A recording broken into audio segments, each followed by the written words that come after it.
Today's episode is brought to you by Macintosh Laboratory. Since 1949, Macintosh has offered distinguished quality home audio products. Still handcrafted in Binghamton, New York, the iconic Macintosh Blue watt meters are globally recognized as a symbol of quality audio. Bring your music to life with Macintosh. Visit macintoshlabs.com to learn more. Hey everybody, we have an awesome show lined up for you today. It's a bit of a doubleheader. Up first, Sandy Gross of Polk Audio fame and GoldenEar Technologies as of late, followed by an interview with Liz Miller, VP Event Director of Expona, which is a show which is coming up very soon, April 13th through April 15th in Chicago. Liz casts some interesting insights into what it takes to put together a giant high-end audio show, so stay tuned for that after Sandy's interview. If you Wikipedia Polk Audio, in the background section, the opening line is Polk Audio was founded by Matthew Polk, George Cloffer, and Sandy Gross in 1972. And he, Sandy Gross, is the subject of our interview this week. He was generous enough to lend us his input, his voice, for a few precious minutes this year. So that is our interview, and it's very exciting to have him on. Also on the show, Brian Beasley. Oh, my God. I'm here again? You are. How'd you do that? Well, we couldn't really get rid of you, so... Just because I live in your basement doesn't mean you have to keep putting me on your podcast. He's usually on every podcast, but I have him on mute. He's there, but I don't have That's any true. juice. In spirit, for sure. Definitely, for sure, in spirit. Depends on how much Red Bull you give me. It only takes a little bit in his case. He's a Red Bull lightweight. Hey, Red Bull sugar-free, baby. Don't need those extra pounds.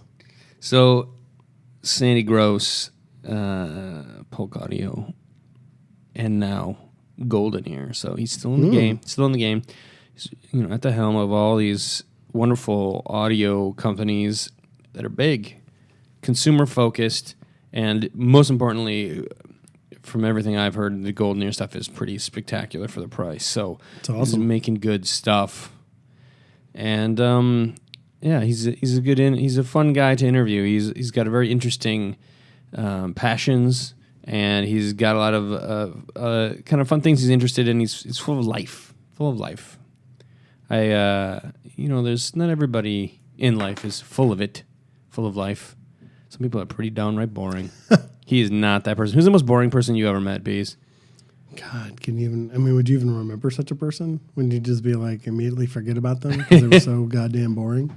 That's a really good point, actually. Yeah. Like, why are you hanging out with that dude? He's so boring. I was on my couch one Saturday, Friday. Sounds like a normal, usual Saturday for you, yes. I turned on the old Netflix. The old tube. I cracked a few adult beverages. Nice. I started watching a Beatles documentary. Okay. And halfway through this documentary, when they started to rise to fame, the documentarians started to throw out big statements about their cultural influence over the world. Yep. The Beatlemania, and they started saying it's permeating like every aspect of every culture. And part of me was thinking, well, I don't know if somebody in, they meant it permeated European and American culture. Yeah. My question is, yes. And I went to Facebook for this.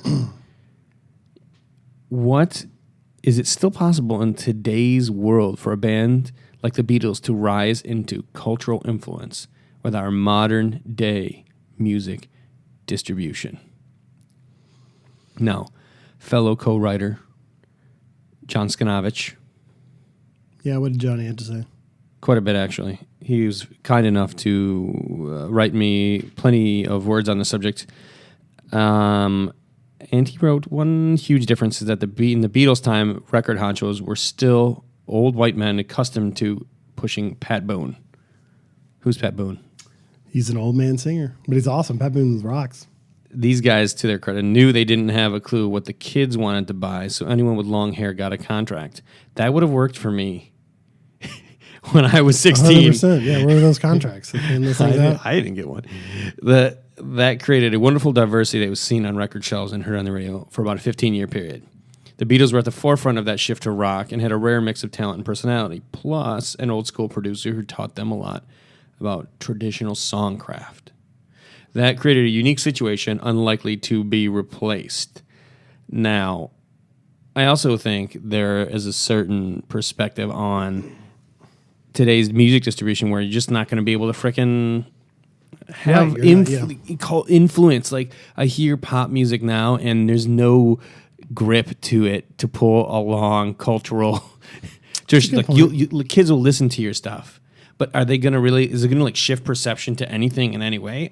You tell me. Now you don't even buy the music. Amazon used to have this thing that they just discontinued where you can still buy the music, but you could upload your music to Amazon Music. So I uploaded all the stuff I'd bought on iTunes, and now they won't let you do that anymore because nobody listens to anything that they own. You literally just say, Alexa, play Lady Gaga, Bad Romance, and they just play it for you, and you paid a monthly fee or whatever to get that honor, but you don't even get to own it. Oh, wow. As Alexa on cue. That was kind of creepy and weird. Apparently there is an unknown Alexa in this room. in the studio. Alexa. Oh man, they need to stop. That was all right. Now you have to pay. Yeah, right. Pay Lady Gaga her.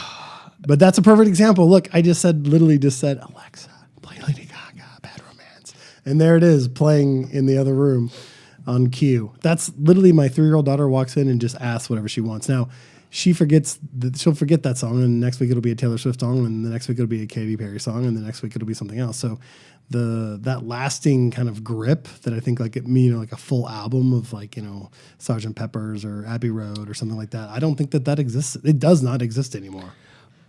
And part 2 of my rant on Facebook was a pretty short and to the point question that's kind of touches on what we've already spoke here is the day of the concept art album dead? Has it been dead for 40 years? And I'd just like to touch on John's response here from Facebook. It says, as far as concept albums go, a few artists may still attempt them for their own satisfaction and appreciation of the more serious fans. But let's be honest, today's mainstream is dominated by singles and downloads, not albums. In a true concept album, the packaging also was an important element. You bet. Remember the scrapbook, poster, and lyric book from Captic Fantastic, Elton John's early career-themed album? Today, that kind of physical media is obsolete. Modern record executives also think that they know what sells and don't want to venture outside the auto-tune box. Ouch. He didn't write ouch, I read that. Just as all four-door sedans look alike now, that is true. He didn't write that either.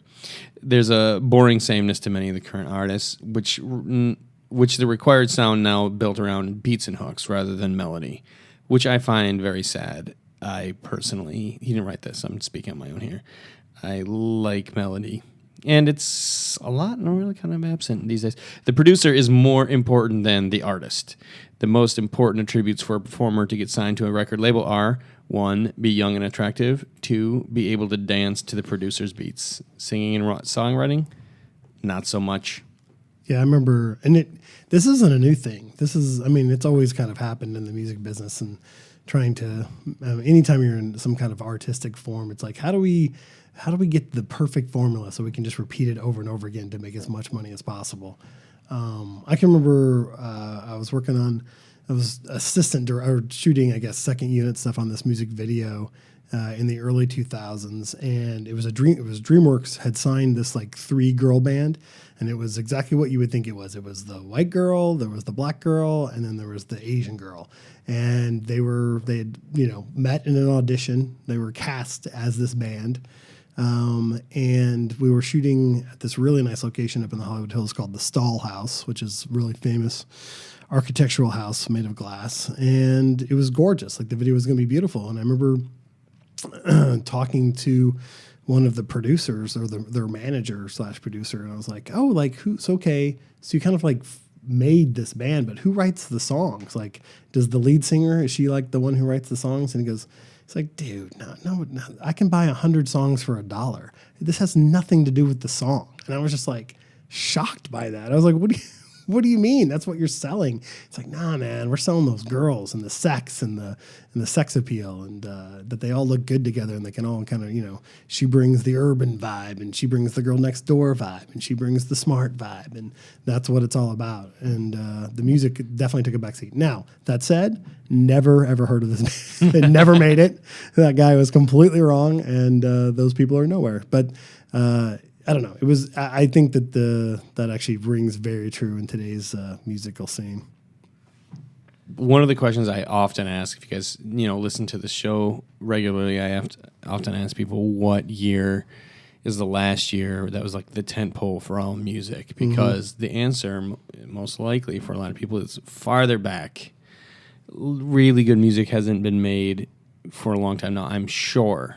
It's like good music is made every day in this world. Amazing music. But I'm talking more about the real life application of distribution to that. Because if a song is written in a vacuum, you never hear it. It doesn't matter.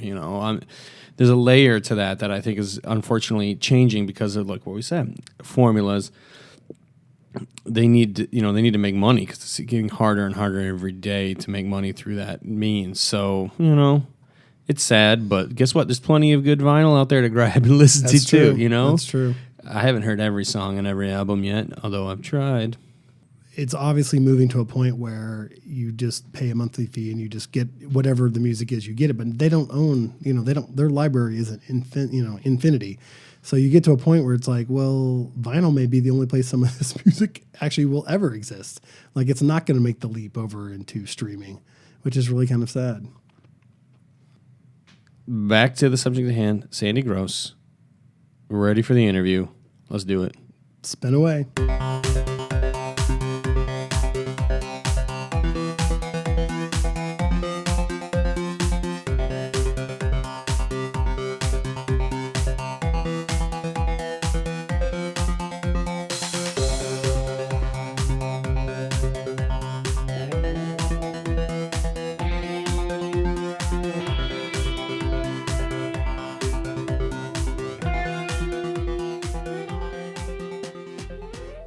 Sandy Gross, thank you so much for joining us today on the show.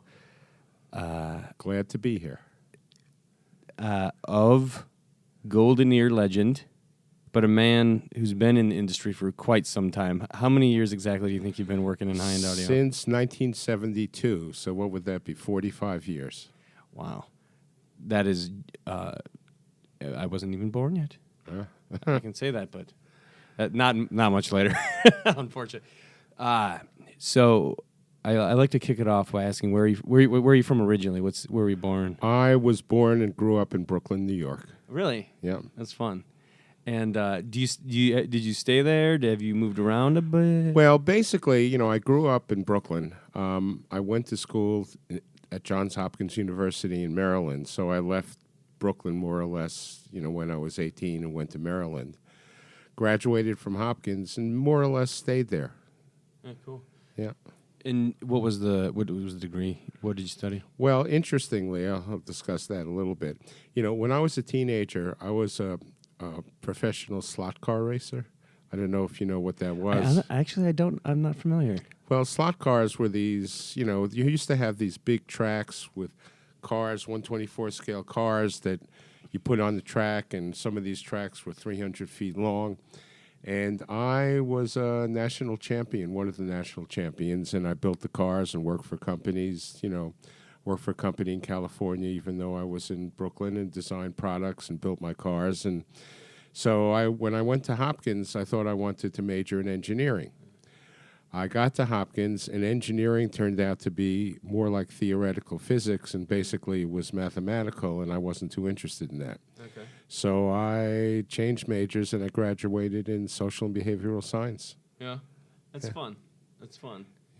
And then so out of college, then did you immediately start working in audio? Did you have other aspirations? Did you fall into audio, or was it something that you always kind of wanted to do? I would say I fell into it. I mean, I was not trained to do anything. I went to school from 1968 to 1972, which was pretty wild time in the history of our country. And What was Brooklyn? Were you in Brooklyn this time, or? well, no, I mean I was basically living in Maryland at that point in time.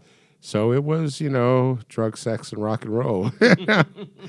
So. No, so that's when I graduated, I wasn't again I became an audiophile while I was in Hopkins. Okay. I got into buying and selling used high-end gear. I had a system in my room that I had basically All-Tech A7s, and then I had a pair of 15-inch Tannoys and acoustic labyrinths. I was driving them with Marantz 9s and 7C and this sort of thing. And when I graduated, I got together with two friends, and we started Polk Audio. Wow. In a garage, a classic American story, What? That fast? Yeah. I've done quite a few of these interviews, and most people, that's quite a different story. I love it. So, well, maybe can you elaborate a little bit? How did it exactly form? Well, I had met Polk and George Klopfer in, college. They were a year ahead of me. And they were doing basically PA systems for fiddler conventions. And they had made a pair of speaker cabinets for me. And I, decided that I joined with them because what else was there to do? And we started originally doing PA kind of speakers, All-Tech A7 sort of things. And I wanted to move it in the direction of home audio because I felt much more comfortable with that, and I felt it was more interesting. And so I sort of pushed it along, and within a year or two, we came out with home audio product. We showed at CES in Chicago for the first time, and, that must have been 1974. And that was the summer CES, right? Yes. There was two at yes. the time. Yes, summer CES. And we began, we were the classic American. We started in a garage. And built it up. And I was I was the sales marketing person, but I was also the concept person for the product, which has always followed through, through the years in terms of what I've done. I'm definitely not the engineer, but I do understand loudspeakers pretty well, and I kind of sketch out designs and concepts and such. So we began it. I went out on the road. There's some famous stories. I went, it's funny, I took a Volvo station wagon and drove around the country with my ex-wife at this point, visiting dealers and opening dealers up. I used at that point the Audio Research dealer list as, who I wanted to hit. And we did that. And I did that for 3 or 4 summers. It's sort of interesting because that story is so famous that I meet a lot of people that talk about meeting me on my trips around the country that I never met going around the country. And we got it rolling, and that's sort of how that began. Wow. So how long did you stay with Polk for then? Well, I stayed with Polk. We took Polk public in 1986, and I left in 1988. Oh. And I left because one of my dreams had always been, to make films. And I met somebody out in California that was plugged into that particular industry, if you want to call it an industry. It's a little crazy. And I decided, basically to leave and go out to California. I bought a little house up Benedict Canyon, got together with some friends, and, well, not friends, they made new friends, really, who were involved in the film business, and we put projects into development. I don't know if you know much about the film business, but most of it exists on in development. It's very rare that something gets made. And we, signed up a project with Menachem Golan, who was, famous guy. I remember going in to pitch him. It was classic stuff. We went into the office, and there's Menachem sitting behind the big desk with the big cigar and stomping the cigar on the table saying, "Okay, boys, pitch me." So, and we pitched them. We had a couple projects. That one got into development, but we never made it. The last project we had was called Last Dance, and it was about Nijinsky. And this was a project with Mikhail Baryshnikov. It was a pet project of his.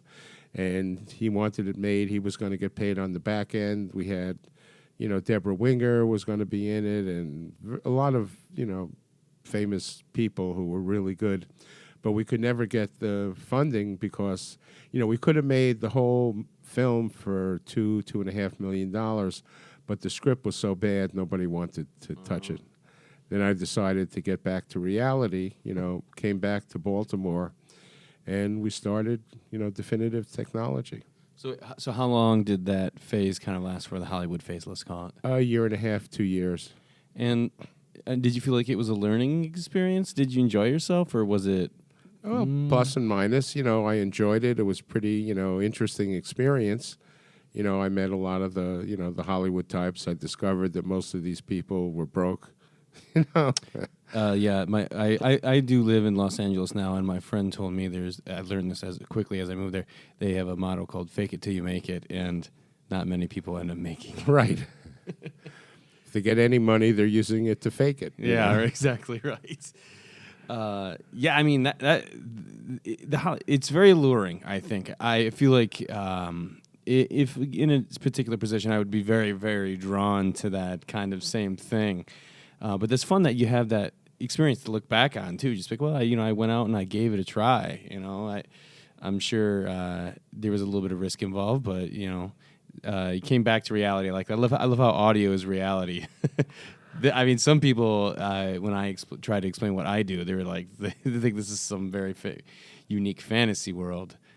Well, the audio industry is pretty crazed, but it's nothing compared to the film industry. And in that particular industry, your best friends stab best friends in the back, to get, it's a nasty thing. I mean, obviously we're seeing some of the roots of that now as these things are coming out with all the allegations and such, that it is a bit of a maybe darker industry as industries go. I think anytime something gets really big and there's a lot of money, it draws characters in that maybe aren't all on the up and up. But that's true of any industry, I think. But I do think that musicians in the entertainment industry have a tendency to draw more eccentric personalities, generally speaking, than others. No question. Yeah. So, Definitive.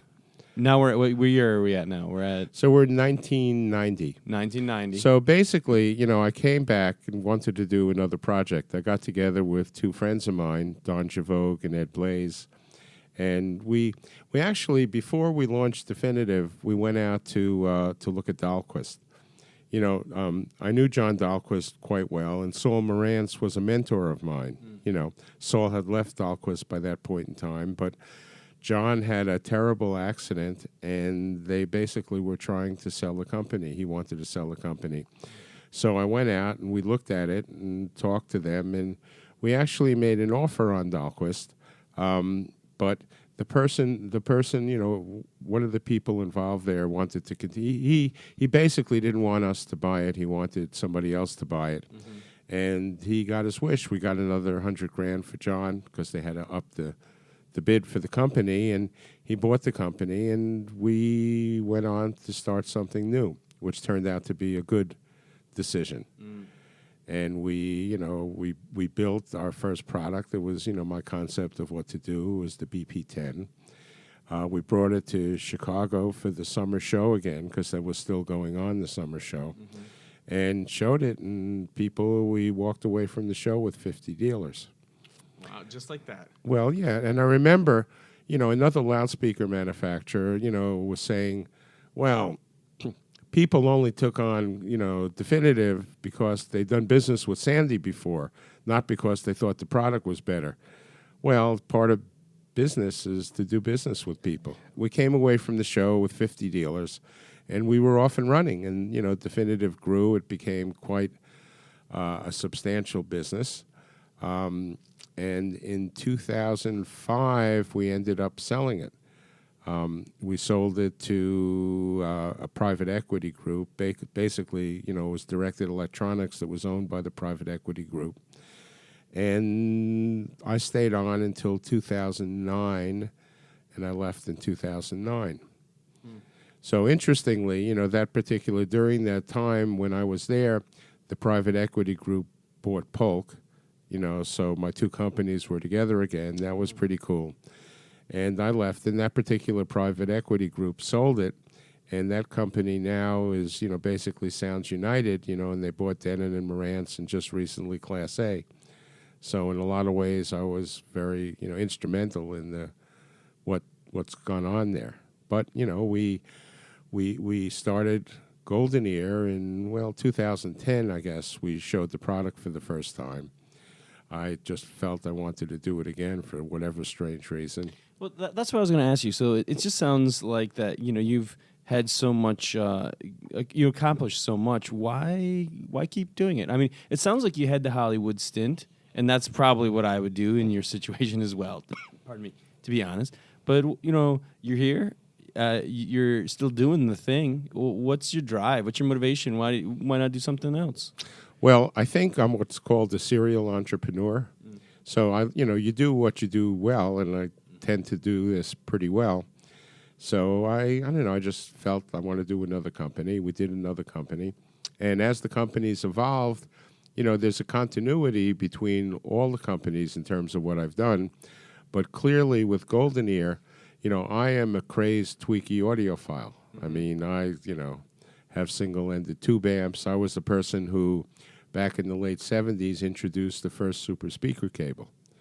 Before I introduced that, people were using lamp cord.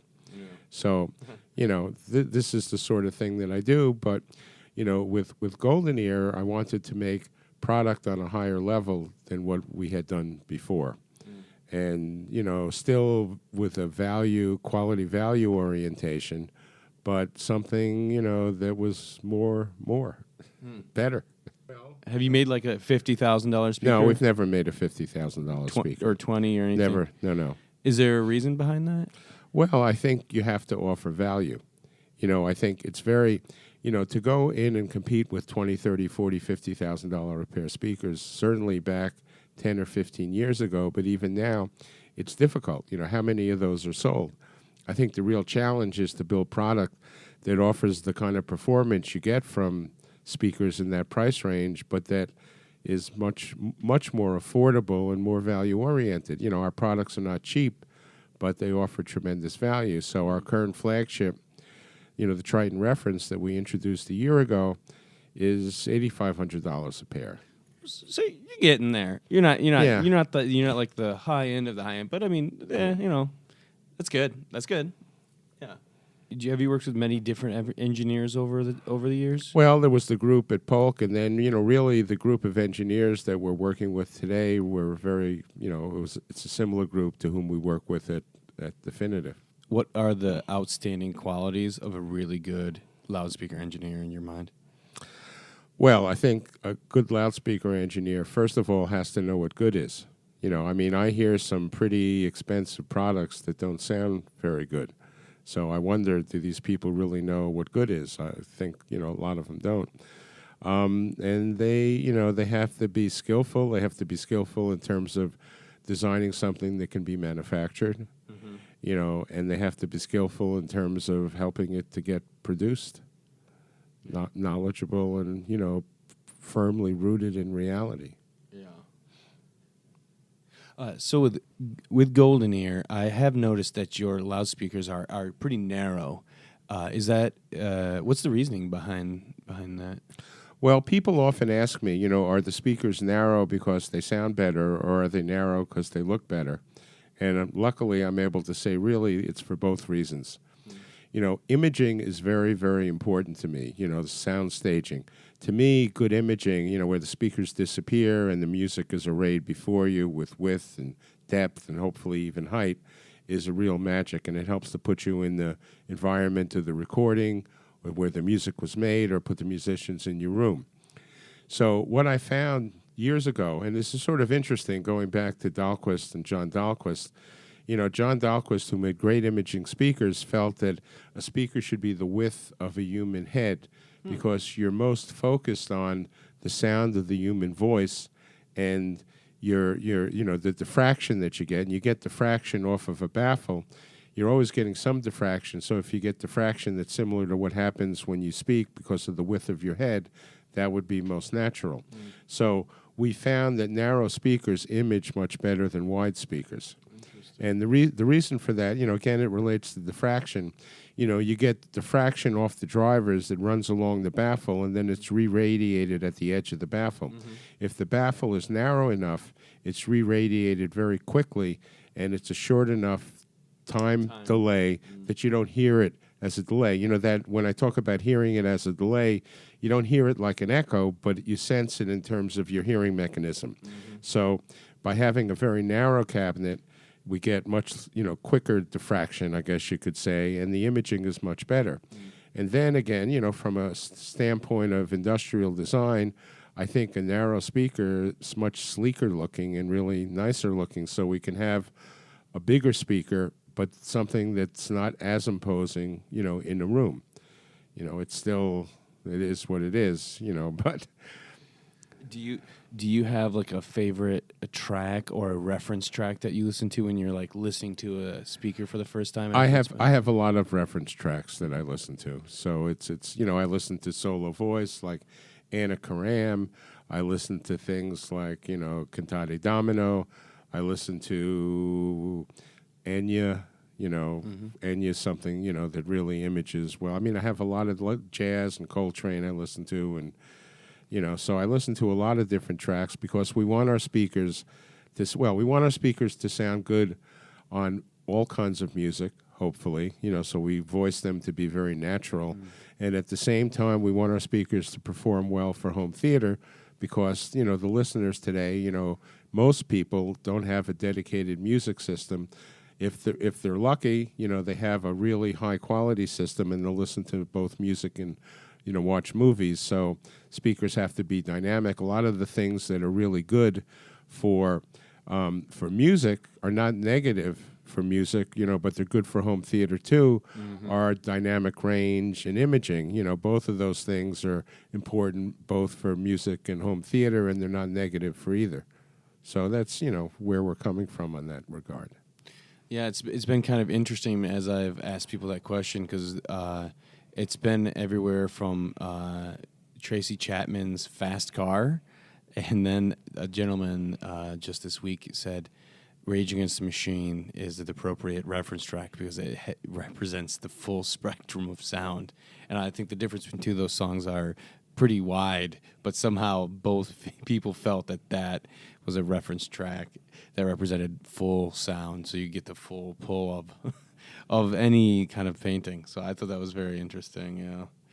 One of the other questions that I've been asking a lot of people because I find it interesting is when you hear the term warm, what does that expression mean to you in terms of audio? Well, that's a good question. I mean, to me, what does warm mean? I think it's kind of the opposite of cold and sterile. So I would, kind of voice that. When you hear, when I go to Carnegie Hall and I listen to live music, unamplified live music, it has a warmth to it. It's not artificially bright. A lot of speakers these days are voiced to be artificially bright because it stands out and people think that means that it's highly resolving, but it's not.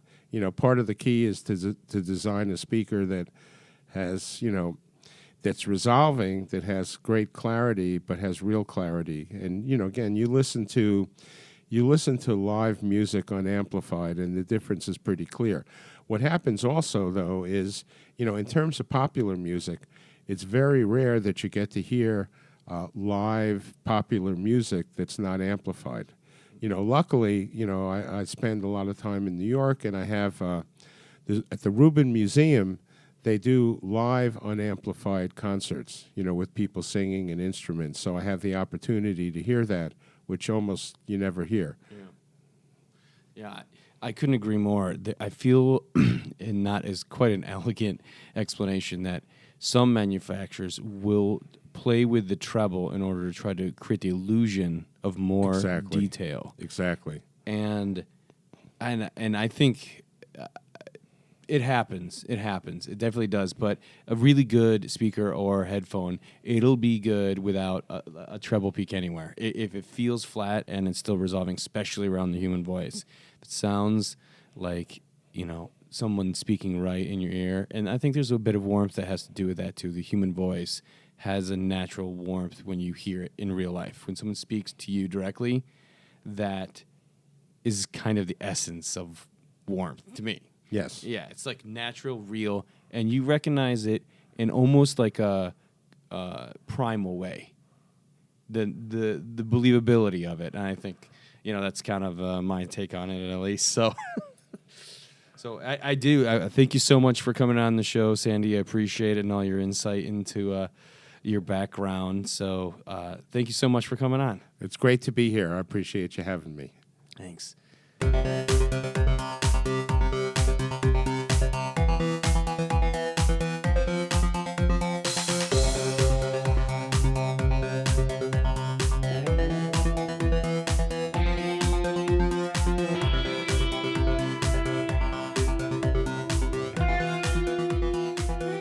We have a big show on the way based out of Chicago.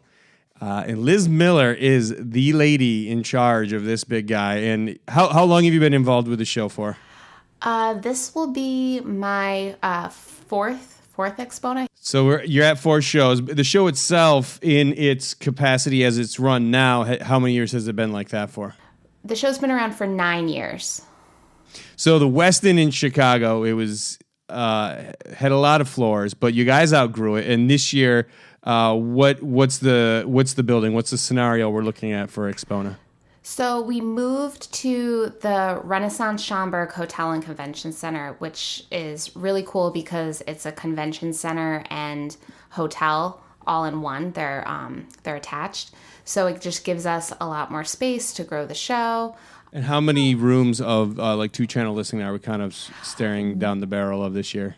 We're going to have 162 2-channel demo rooms. Wow. That's a lot of 2-channel love right there. And I think I read somewhere that we're also looking at free parking this year. Is that right? Is that right? Yes, we have free parking. No, actually, I actually fly into the shows because I'm based in Los Angeles now, as you know.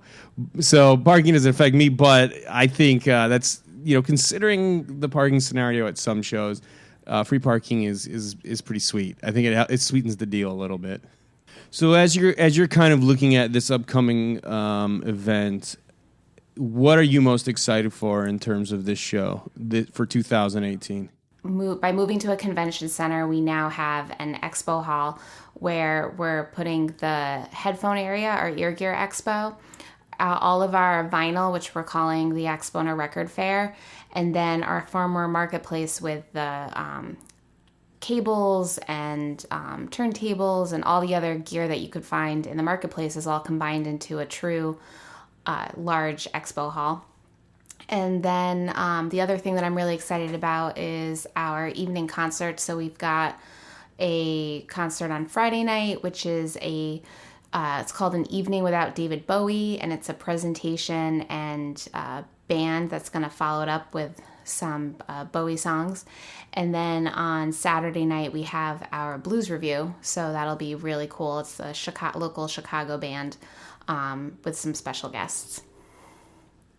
That sounds awesome. Chicago, I actually used to live there, and they have just a simply amazing blues scene. There's a lot of heritage there. A lot of great acts have come out of there, and there's just so many cool little venues they have and pockets for the blues. So it's really great that you guys kind of pay homage to that as well. Yeah, that's what we really like to do. It's great to bring out those local musicians, and when you look at like someone's bio and you see like the legends that they've played with, it's really cool.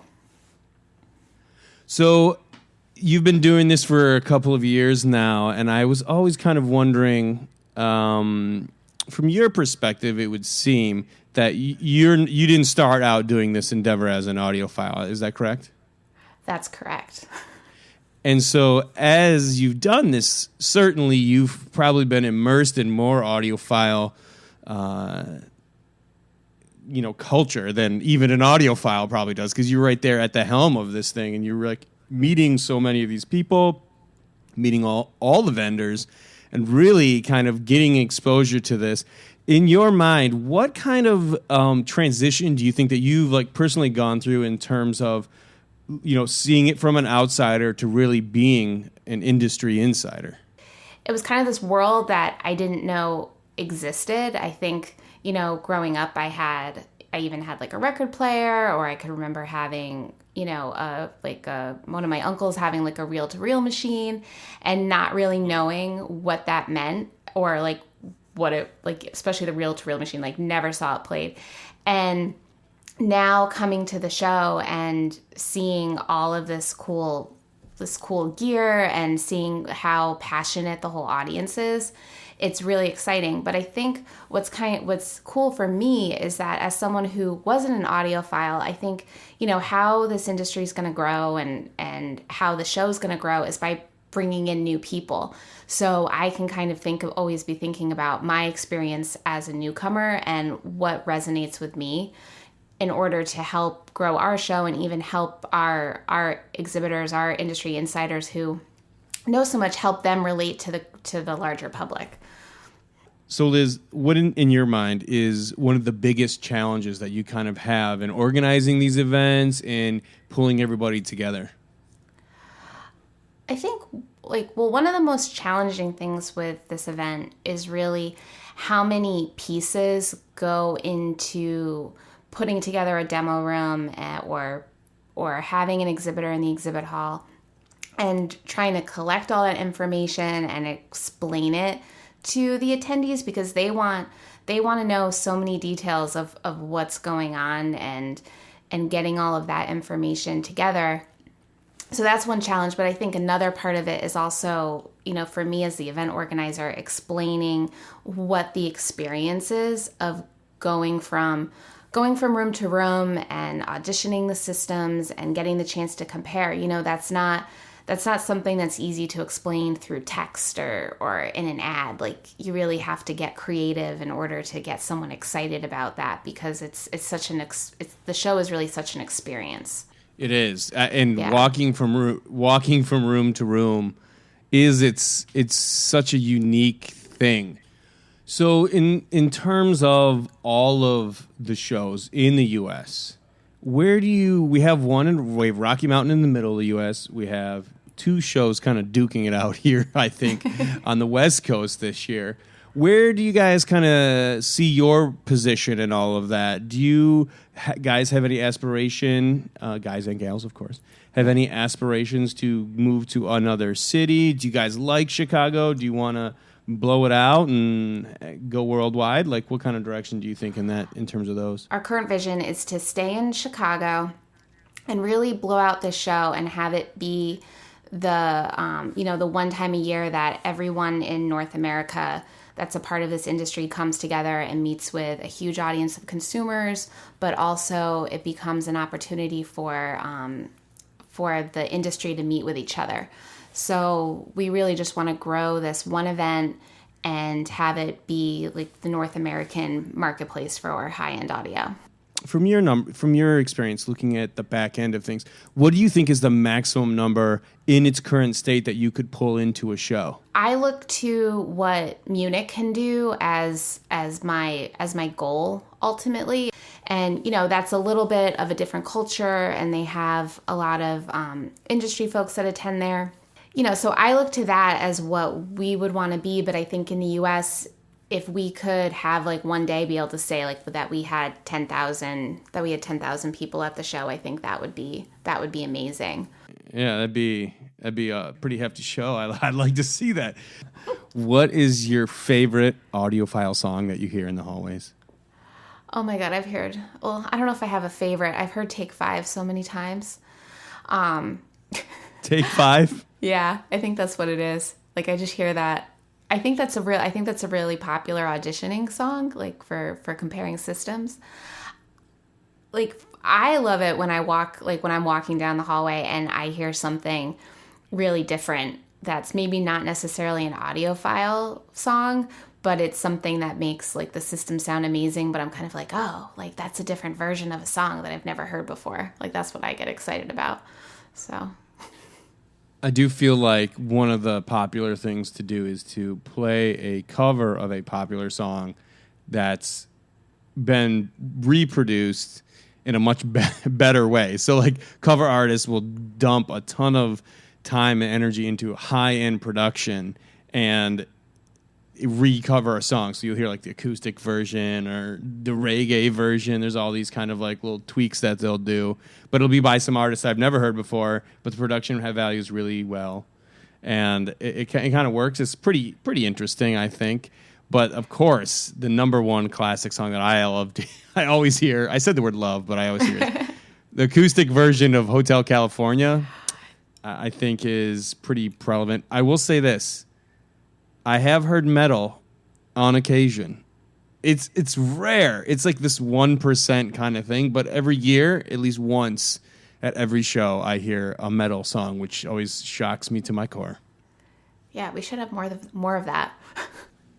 Well, thank you so much for jumping on the show with us. I'm very excited for the show. I think it's going to be a great one this year. I'm excited for the new venue, and 160 rooms sounds pretty good too.